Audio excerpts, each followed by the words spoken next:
નમસ્કાર, પાંચના પંચ સાથે હું આપની સાથે મહેન્દ્ર। સમાચારની શરૂઆત કરી સુરતથી તો સુરત શહેરમાં તમામ જંકશનો ઉપર ટ્રાફિક સિગ્નલ કાર્યરત થયા બાદ સુરતી લાલાઓ ટ્રાફિક નિયમોનું પાલન કરતા થયા છે। છતાં પણ ડભોલી જહાંગીરપુરા બ્રિજના છેડા પાસે આવેલા સર્કલ ઉપર અકસ્માતોની વારંવાર ઘટનાઓ સામે આવી રહી છે, જ્યાં બ્રિજ પરથી ઝડપથી ઉતરતા વાહન રાહદારીઓને અડફેટે લેતા ગંભીર અકસ્માતો સર્જી રહ્યા છે। ત્યારે સ્થાનિક લોકો દ્વારા હવે સુરક્ષા અંગે ચિંતા વ્યક્ત કરવામાં આવી છે અને ડભોલી તરફના બ્રિજના છેડે તાકીદે સ્પીડ બ્રેકર એટલે કે બમ્પ મૂકવાની માંગ ઉઠી છે। આમ સુરત મહાનગરપાલિકા અને ટ્રાફિક વિભાગે સંકલન કરીને વહેલી તકે પગલાં ભરવા જોઈએ, જેથી મોટી દુર્ઘટનાને રોકી શકાય। શહેરમાં તમામ જંકશનો પર ટ્રાફિક સિગ્નલો કાર્યરત કરાયા છે। સુરતી લાલાઓ ટ્રાફિકના નિયમોનું પાલન કરતા જોવા મળી રહ્યા છે, પરંતુ કેટલીક જગ્યાએ અકસ્માતોની શક્યતા છે।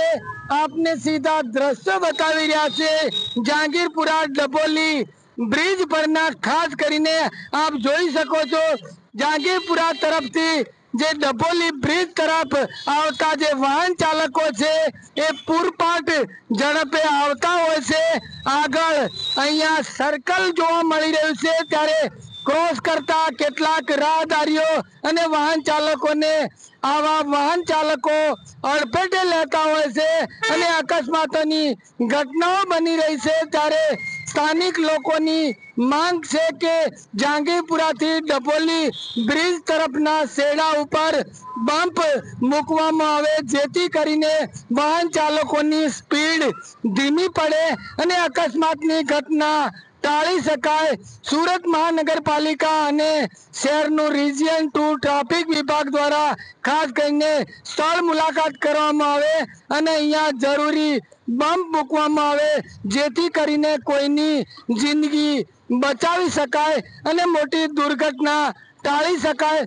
કેટલાક નબીરાઓ પૂરપાટ ઝડપે આ બ્રિજ પરથી પસાર થતા હોય છે અને આ બ્રિજ ઉતરતા જ આગળ જે ટ્રાફિક આઇલેન્ડ આવ્યું છે, ત્યારે અહીંયા ટ્રાફિક આઇલેન્ડ થી ક્રોસ કરતા વાહન ચાલકો અકસ્માતનો ભોગ બની રહ્યા છે। ત્યારે વહેલી તકે આ બ્રિજ ના શેડા ઉપર બમ્પ મૂકવામાં આવે તેવી માંગ ઉઠી છે।